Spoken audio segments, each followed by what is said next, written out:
지난 반년 동안 코로나19가 우리 사회에 또 우리들에게 여러 가지 생각할 거리, 의제를 던져줬죠. 이제 그 가운데 빼놓을 수 없는 것 하나가 환경 문제입니다. 처음 이제 코로나가 전 세계로 확산되면서 가장 그 확연하게 드러난 변화 가운데 하나가 물과 공기가 깨끗해졌다 하는 거였습니다. 그래서 자동차나 뭐 비행기 운항이나 혹은 산업 활동이 줄어들고 사람들의 왕래나 여행이 줄어들면서 오염 물질 배출이 줄어진 거죠. 그래서 이제 수질이 좋아지고 하늘이 맑아졌다, 그런 얘기를 우리가 다 들었습니다. 그래서 뭐 이미 다 아는 것처럼 베니스 같은 곳에서는 운하에 돌고래와 물고기 떼가 돌아왔다, 이런 얘기가 있었죠. 인도에서도 히말라야가 160km 떨어진 그 펀자브 지방에서 히말라야가 육안으로 육안으로 볼 수 있게 됐다, 이런 얘기를 우리가 들었습니다. 당장 이제 우리나라의 경우만 해도 이 봄철 황사가 미세먼지가 확연하게 줄어들고 푸른 하늘을 볼 수 있는 날이 굉장히 많았습니다. 정작 먼지는 줄었는데 마스크는 쓰고 다녀야 하는 이런 상황이긴 하지만 심지어 이제 제주도 같은 경우는 11년 만에 봄철 황사가 없었다, 뭐 이런 이야기가 있습니다. 하여튼 코로나 덕분에 땅도 쉬고 바다도 쉬고 뭐 하늘도 쉬고 그래서 온 자연이 깨끗해졌다. 코로나 19가 이 그 자연의 자정을 가져오고 또 한편 인간이 얼마나 환경을 오염시키고 망가뜨리고 있나 하는 것을 생각하게 했다, 이제 이런 이야기를 우리가 많이 들었습니다. 그런데 이제 이 코로나19 사태가 장기화하면서 요즘 우리가 맞닥뜨리는 또 다른 측면의 환경 문제가 있습니다. 그것이 이제 그 중에 가장 심각한 것이 사실은 쓰레기 문제죠. 다른 나라의 상황은 모르겠지만 우리나라는 작년 말부터 이 커피숍 같은 매장에서 일회용품 사용을 자제하도록, 그러니까 금지하도록, 규제 조치가 이렇게 내려졌습니다. 그래서 종이컵이나 플라스틱 컵 같은 것을 매장 내에서 사용하지 못하도록 되어 있었어요. 그런데 코로나19 때문에 사람들이 공동으로 머그잔 같은 것을 쓰기를 꺼려 하게 됐죠. 그래서 정부가 이 금지 조치를 일시적으로 그 제한 규정을 풀어놨습니다. 이제 원래는 손님이 요청할 때만 일회용 컵을 주도록 돼 있는데 요즘 가보면 물어보지 않고 무조건 다 일회용 컵으로 다 제공을 합니다. 그러다 보니까 뭐 말할 수 없이 이 일회용품 사용이 늘어나고 있습니다. 코로나19 때문에 일회용품 사용 규제 조치 자체가 무색해진 것입니다. 그것만이 아니죠. 당장 저와 여러분이 마스크를 사용을 하지만 이 마스크 쓰레기도 엄청나게 나오는 상황이죠. 또 배달을 주로 시켜 먹다 보니까 또 온라인으로 쇼핑을 주로 하다 보니까 그로 말미암는 쓰레기의 양도 말할 수가 없습니다. 종이 쓰레기가 택배 때문에 엄청나게 배출이 돼서 작년 이맘때에 거의 배나 되는 쓰레기가 나오고 있다, 이렇게 얘기합니다. 수도권에서 이제는 뭐 전국이 다 그런데 이 재활용 쓰레기를 도대체 쌓아놓을 곳이 없다. 또 이것이 처리하려니까 수익성도 낮아서 재처리하는데도 어려움이 있다, 뭐 이런 이야기들이 나옵니다. 말 그대로 쓰레기 대란이 벌어질 거다라는 우려가 나오는 상황입니다. 그러니까 어떤 면에서 코로나19가 다른 측면의 환경 문제를 야기하고 있는 거예요. 한편으로는 자연이 깨끗해지지만 최근에 이제 KBS에서 코로나와 싸우느라고 우리가 놓치고 있는 4가지 지구적 재앙이라는 기사가 뜬 것을 봤습니다. 앞서 말한 것처럼 코로나 때문에 수질이 좋아지고 뭐 스모가 사라지고 훼손된 지구가 회복이 되고 우리는 그렇게 생각을 했는데 이런 인식을 한순간에 뒤집는 사건들이 연이어 발생했다는 거예요. 이제 근본 원인은 사실은 지구 온난화입니다. 그래서 우리는 이제 산업 활동이, 경제 활동이 줄어드니까 이산화탄소 배출이 작년보다 이전보다 줄었을 거라고 생각을 했는데 오히려 올해 5월에 최고치를 기록했다는 거예요. 그래서 이제 온실가스의 대표적인 이산화탄소 배출이 늘어나면서 지구가 더 뜨거워져 간다 하는 이야기를 합니다. 이 온난화의 그 대표적인 사례로 꼽는 것이 시베리아의 그 기온 상승이죠. 그래서 시베리아가 뭐 38도까지 올라갔다. 그래서 예년에 비해서 37도나 높아졌다. 그것 때문에 산불이 발생하고 또 대기는 건조해지고 그래서 또 산불이 발생하고 이제 불이 나고 뭐 이런 그 재앙이 반복됩니다. 인도양 주변의 국가들에서는 뭐 메뚜기 떼가 정말 그 출애굽기에 나오는 재앙처럼 메뚜기 떼가 창궐했다는 보도도 있었습니다. 이것은 바다의 기온이 상승하면서 습도가 올라가니까 메뚜기가 번식할 만한 좋은 환경이 됐다는 거예요. 그러니까 결국 메뚜기 떼의 창궐도 지구 온난화의 한 영향이다라는 겁니다. 그다음 이제 그 중남미 지방도 예외는 아니죠. 고질라 먼지 구름이라는 그런 그 스모그가 발생을 해서 사람들이 호흡기 질환에 시달린다는 거예요. 이 코로나 문제만 아니라. 그런데 정작 이제 그것을 이제 어떻게 컨트롤할 수가 없는 거죠. 또 아마존 같은 열대 우림에서도 이런 환경 문제가 그 가속되고 있다는 거예요. 브라질 정부가 코로나19와 싸우느라고 아마존의 불법 벌목이나 그 열대 우림을 해치는 그 방화를 규제를 못 하고 있다는 겁니다. 그래서 경작지를 이려고 이 방화를 하고 불법 벌목을 하는데 올해만 해도 벌써 서울의 3배나 되는 면적이 사라졌다는 거예요. 그러니까 지구의 허파라는 열대 우림이 사라지는 것은 결국은 우리 자신의 숨통을 조이는 그런 현상이다라고 그 신문, 그러니까 언론 보도가 된 것을 봤습니다. 제가 이런 이야기를 설교 서두에 장황하게 늘어놓는 요점이 뭐겠습니까? 결국 그 요점은 뭐냐면 우리가 환경을 잘 보호하고 다스려야 한다 하는 것입니다. 안타깝게도 보수 기독교계는 이런 문제에 별로 그렇게 큰 관심이 없어요. 이게 이제 뭐 진보주의자들이나 일부 환경 운동가들에게 달린 문제 생각합니다. 또 교회 안에서 이런 환경 문제는 잘 언급도 하지 않고 다루지도 않습니다. 가르치지도 않아요. 저 역시도 안타깝게도 그동안 이 복음주의 보수적인 기독교회에 자라나면서 여러분들에게 늘 하는 이야기는 쓰레기 분리수거. 그런데 오늘 본문에서 우리가 보는 것처럼 이 환경 문제, 자연을 잘 다스리고 보존을 하는 문제는 창조 때에 하나님이 주신 본질적인 명령이고 최초의 명령입니다. 28절에서 이렇게 얘기해요. 땅을 정복하라. 바다의 물고기와 하늘의 새와 땅을 하시면서 바다와 하늘의 모든 만물을 통치할, 다스릴 권한을 누구에게 주셨어요? 인간에게 주셨습니다. 그러니까 한마디로 말하면 인간을 피조물의 왕으로 그렇게 지으시고 세우신 것입니다. 그런데 사실 진정한 자연 만물, 모든 만물의 통치자는 누구예요? 하나님이시죠. 그렇죠? 하나님이 진정한 왕이십니다. 하나님이 만물의 주권자고 창조자시죠.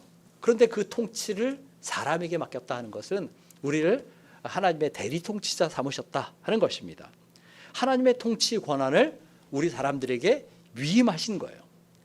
이것이 창세기에서 사람이 하나님의 형상으로 지음받았다는 말이 가진 의미예요. 26절을 보면 이렇게 얘기합니다. 하나님이 이르시되 우리의 형상을 따라 우리의 모양대로 우리가 사람을 만들고 그들로 바다의 물고기와 하늘의 새와 가축과 온 땅과 땅에 기는 모든 것을 다스리게 하자 하시고. 자, 하나님이 사람을 하나님의 형상으로 만드신 이유가 뭡니까? 무엇을 위해 그렇게 하셨어요? 만물을 다스리게 하시려고 그렇게 하셨습니다.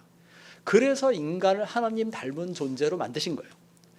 제가 전에도 여러 번 설명했지만 이 하나님의 형상이라는 말에 대한 그 전통적인 신학적인 이해는 대부분 하나님의 성품으로 이해를 합니다. 그러니까 인간이 하나님의 인격적인 특성을 지닌 존재로 지음받았다 이렇게 이해하는 것이 보통이었어요. 뭐 여러분들 뭐 쉽게 하듯이 하나님의 형상이니까 하나님이 우리처럼 이런 모양으로 생겼다 그 이야기가 아니잖아요. 그렇다면 그 하나님의 형상이 뭘까? 그것은 인간에게 있는 지정의 같은 어떤 인격적인 특성이다. 이렇게 이해한 것이 보통이었습니다. 에베소서 4장을 한번 보겠습니다. 에베소서 4장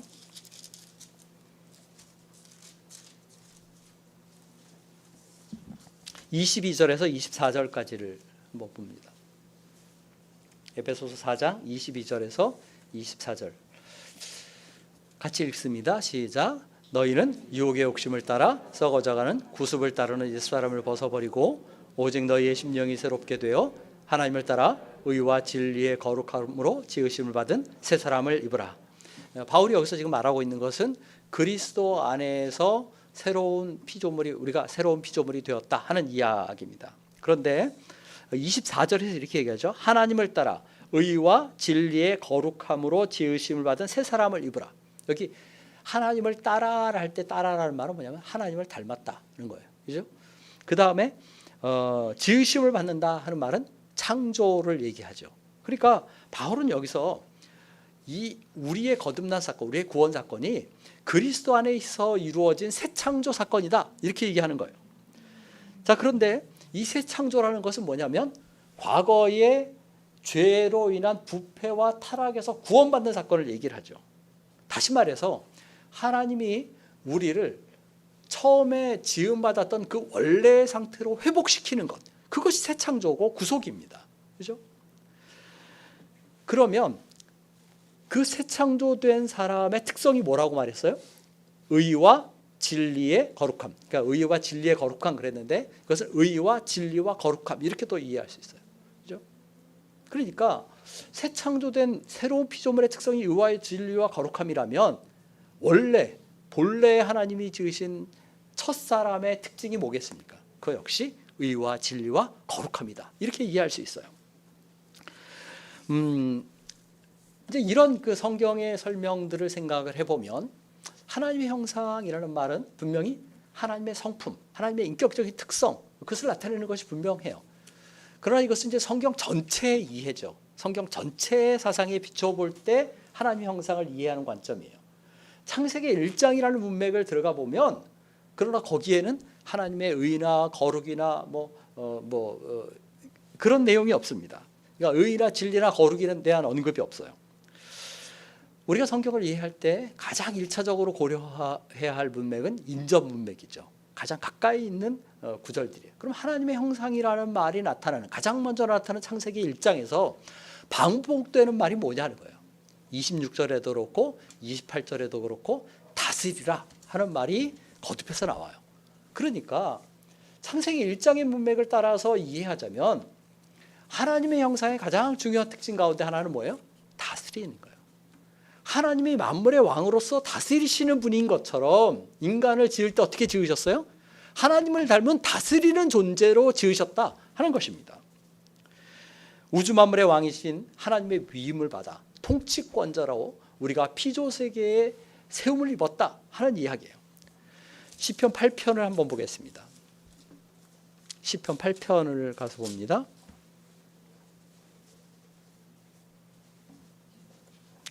찾아서 같이 읽겠습니다. 이 시편은 참 아름다운 시편입니다. 보통 이제 창조의 시, 창조의 노래라고 불리는데 1절부터 9절까지 한 절씩 교독하겠습니다. 제가 먼저 1절 읽습니다. 여호와 우리 주여, 주의 이름이 온 땅에 어찌 그리 아름다운지요. 주의 영광이 하늘을 덮었나이다.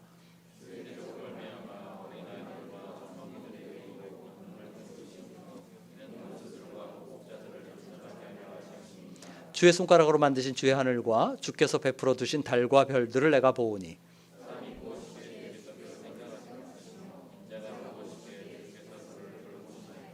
그를 하나님보다 조금 못하게 하시고 영화와 존귀로 관을 씌우셨나이다.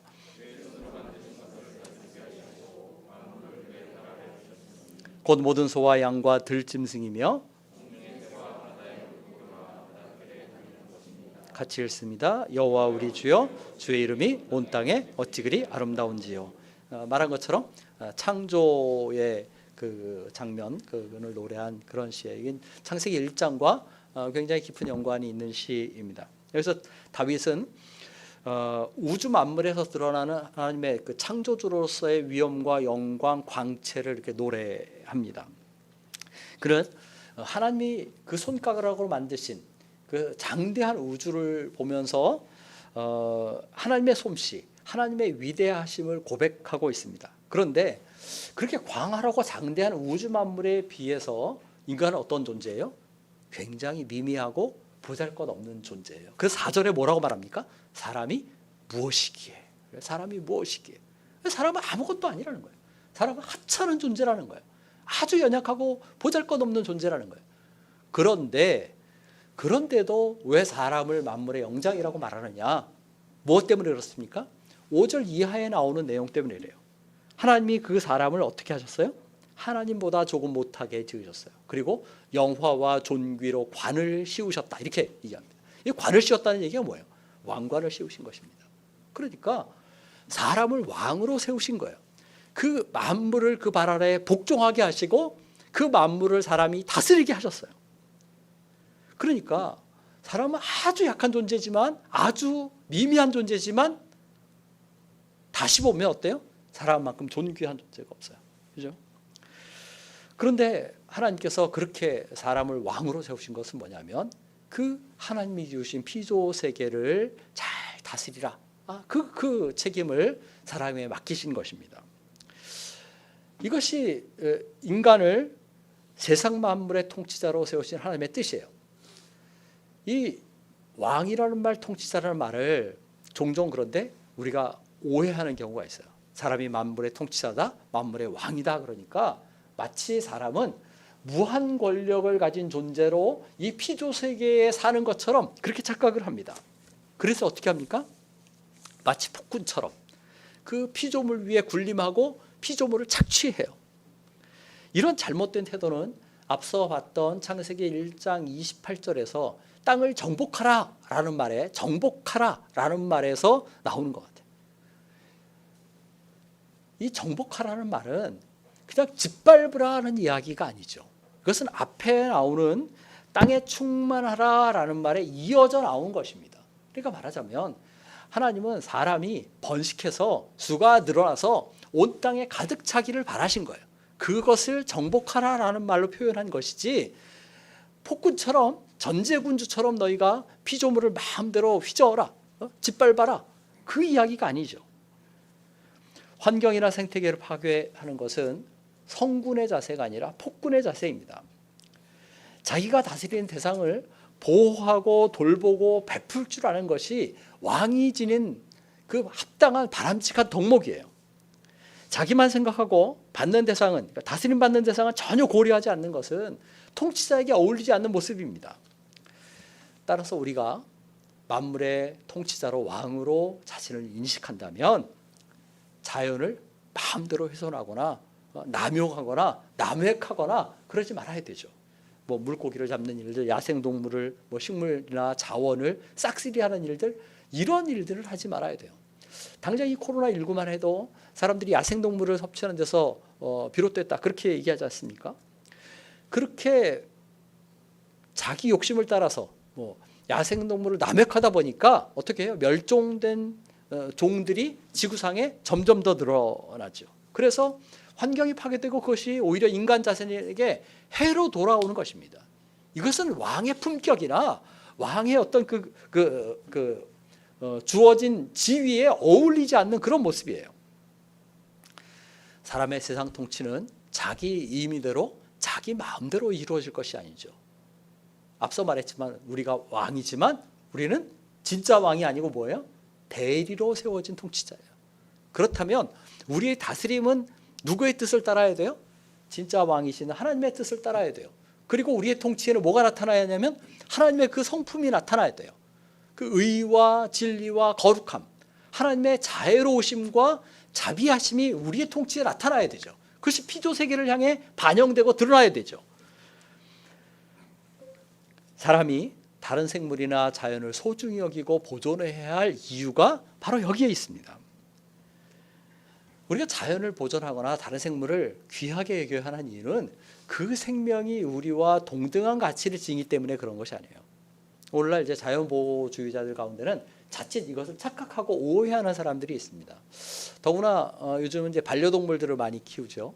그러다 보니까 뭐 해외에서는 아직 우리나라는 뭐 그런 소식을 못 들었는데 해외에서는 뭐 고양이에게 유산을 물려줬다. 뭐 이런 이야기를 종종 듣습니다. 저도 뭐 강아지를 키운 일이 있지만 그것은 사람의 어떤 생명이나 인격적인 가치나 이것을 다른 피조물과 동등하게 놓고 보는 잘못된 태도라고 저는 생각을 합니다. 앞서 말한 것처럼 사람은 만물 위에 존귀한 존재로 지음받은 그런 사람이에요. 우리가 가진 생명은 왕의 생명입니다. 그렇다면 그것이 다른 피조물의 그 생명과 동등한 가치를 지닌다 이렇게 이해할 수 없어요. 그러나 그렇다고 해서 내가 왕이라고 해서 그 다른 피조물의 생명은 마구 짓밟아도 된다 그런 것이 아니죠. 오히려 하나님께서 그 다스리심을 우리에게 맡겼기 때문에 우리가 세심하게 잘 돌봐야만 합니다. 그 하나님의 자유로움과 거룩하심, 의로우심이 우리의 통치에 드러나야 하는 것입니다. 이런 의미에서 그리스도인들은 환경보호나 자연보호에 앞장서야 됩니다. 더구나 우리가 다 아는 것처럼 환경이라는 것은 우리 자신과 무관하지 않죠. 생태계의 파괴나 환경 오염은 우리 자신의 생존을 위협합니다. 이런 사실은 창세기의 그 창조 기사를 통해서도 확인할 수 있어요. 뭐냐면 셋째 날에 하나님이 뭘 만드시냐면 식물을 만드십니다. 그리고 여섯째 날은 하나님이 땅의 생물들을 만드셔요. 그런데 그 창조하시는 내용을 가만히 보세요. 땅의 식물들을 만드실 때 하나님이 어떻게 말씀하십니까? 땅은 그 식물을 종류대로 내라 그렇게 얘기하셔요. 그러니까 식물이 어디서 나온 겁니까? 흙에서 나온 거예요. 땅에서 나온 거예요. 땅의 생물들을 창조하실 때 하나님이 여섯째 날에 뭐라고 말씀하셔요? 땅은 그 생물을 종류대로 내라 그래요. 그러니까 생물들은 어디서 나온 거예요? 흙에서 나온 것입니다. 그 흙에서 나온 동물들이 뭘 먹고 자라요? 뭘 먹고 살도록 돼 있어요? 흙에서 나온 식물을 먹게 돼 있어요. 그렇죠? 사람 역시도 마찬가지입니다. 노아 홍수 이후에 하나님께서 우리에게 육식을 허락하셨는데 우리가 식물만 아니라 육류를 먹는데 그 육류를 가져오는 그 동물 자체가 짐승 자체가 무엇으로 만들어졌어요? 흙으로 만들어졌죠. 자, 그러면 이렇게 생각할 수 있습니다. 사람은 흙으로 지음받고 흙을 먹고 사는 존재예요. 그죠? 근데 흙이 오염되면 어떻게 됩니까? 우리 자신이 오염이 되는 거예요. 또 물이 오염되면 그 물을 통해 자라난 식물들도 오염이 되고 우리가 그 오염을 그대로 받게 되는 것입니다. 최근 들어 미세 플라스틱 이야기가 많이 나옵니다. 바다에 떠다니던 미세 플라스틱이 해산물을 통해서 우리의 몸에 들어온다는 거예요. 그런데 이 미세 플라스틱은 해산물을 통해서 만들어 오지 않습니다. 이것은 뭐 온갖 군데 다 존재를 한다 그러죠. 뭐 심지어는 뭐 소금에서도 발견된다, 뭐 꿀에서도 나온다 그러고 대기 중에도 떠다닌다 그러고 우리가 이제 일회용 생수를 많이 마시는데 그 물병에서도 미세 플라스틱이 발견된다 이렇게 얘기를 합니다. 또 대기 중에 있는 미세 플라스틱은 비나 구름, 그러니까 눈을 통해서 떨어지기도 한다는 거예요. 근데 그래서 사람이 아주 뭐 많은 미세 플라스틱을 섭취를 하는데 그 양이 일주일에 볼펜 한 자루 만큼이다. 물론 뭐 다 몸에 축적되지 않고 일부러 빠져나가겠죠. 근데 그렇게 독성을 가진 미세 플라스틱이 몸에 축적되다 보니까 어떻게 돼요? 우리가 알 수 없는 여러 가지 질병들이 몸에 발생을 하는 것입니다. 결국은 이런 문제를 막으려면 어떻게 해야 돼요? 플라스틱 사용을 줄여야 하는 것입니다. 그죠? 분리수거도 그만큼 잘 해야 되죠. 결국 인간이 피조계에 대한 다스림과 통치를 제대로 실행하지 못하면 그 피해는 누가 당하게 돼 있어요? 내가 당하게 돼 있어요. 우리가 당하게 돼 있습니다.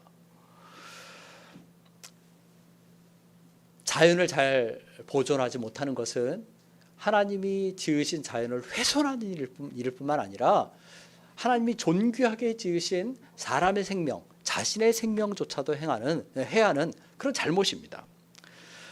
우리가 하나님을 닮았다면 우리를 통해서 하나님의 성품과 특성이 드러나야 돼요. 특별히 예수 그리스도를 통해 구속함을 받은 사람들은 이중적으로 하나님의 피조물로서 이런 하나님의 성품을 반영해야 되죠. 우리는 첫 창조의 의미에서 하나님이 지으신 피조물이죠. 그러니까 모든 사람은 하나님의 창조물입니다. 그런데 또 다른 면에서 예수 그리스도 안에서 구속받았다는 면에서 우리는 하나님의 피조물이에요. 그러니까 그리스도인들은 세상 사람보다 더 하나님의 피조물이다, 이렇게 얘기할 수 있어요. 표현이 정확하게 맞는지는 모르겠지만, 그렇다면 우리는 우리의 삶의 모습에서 일반 세상 사람보다 오히려 더 하나님의 다스림과 통치와 성품을 드러내는 삶을 살아야 되죠. 그것이 인간관계에서만 아니라 자연과의 관계에서도 나타나야 되는 겁니다. 제가 성경의 역사 흐름에 대해서 자주 이야기를 했는데, 이것을 간단하게 세 마디로 인류의 역사가 전체가 어떻게 흘러가느냐, 성경이 가르치는 관점을 세 마디로, 세 단어로 말해라. 그럼 어떻게 얘기할 수 있습니까? 창조, 타락, 구속, 이렇게 얘기할 수 있어요. 이걸 다른 말로 말하면 창조, 타락, 새 창조, 이렇게 얘기할 수도 있습니다. 자, 그런데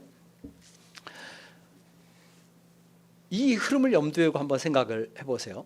처음 인류가 창조되고 타락했을 때 피조계에 어떤 일이 일어납니까? 그 죄로 인한 타락의 결과가, 그 심판이 사람에게만 주어집니까? 그렇지 않고요. 창세기 3장에 가면 땅이 저주를 받아, 그렇게 얘기를 합니다. 그래서 엉겅퀴와 가시덤불을 내기 시작했다, 그렇게 얘기합니다. 인간이 하나님의 통치에 반하니까 어떻게 되는 거예요? 인간의 다스림에 순종해야 할 피조계가 인간의 다스림에 순응하지 않는 거예요. 그런 일이 벌어져요. 그런데 이제 우리가 한 가지 의문을 가질 수 있어요. 땅이 저주를 받아. 왜 사람이 죄를 지었는데 왜 자연이 저주를 받습니까? 무엇 때문에? 사람은 뭐예요? 사람은 피조계의 왕이죠. 그죠? 고대 전쟁을 생각해 보세요. 왕이 전쟁에 나가서 패전했습니다. 그러면 그 패전의 결과가 왕 개인에게만 미칩니까? 그렇지 않고 그 나라 전체에 미쳐요. 그죠? 그런데 피조계의 왕인 인간이 사탄의 유혹에 넘어간 거예요. 사탄과의 싸움에서 패배한 것입니다. 그래서 어떻게 됐어요? 그로 말미암은 패배의 결과를 그대로 우리가 그러니까 자연이 전체가 다 당하는 것입니다. 그래서 우리만 죄와 사망의 종로로 타는 것이 아니라 뭐예요? 자연도 역시 그 부패와 타락에 굴복하게 된 것입니다. 자, 그러면 생각을 해보세요. 반대로 그렇게 죄에 빠졌던 인간이 예수 그리스도의 대속함을 통해서 어떻게 됐어요? 죄에서 자유함을 얻었어요. 죄에서 해방됐습니다. 자, 그러면 어떤 결과가 있겠습니까? 당연히 자연도 죄로부터 해방되는 결과를 누리게 되어 있습니다. 로마서 8장을 가서 보겠습니다.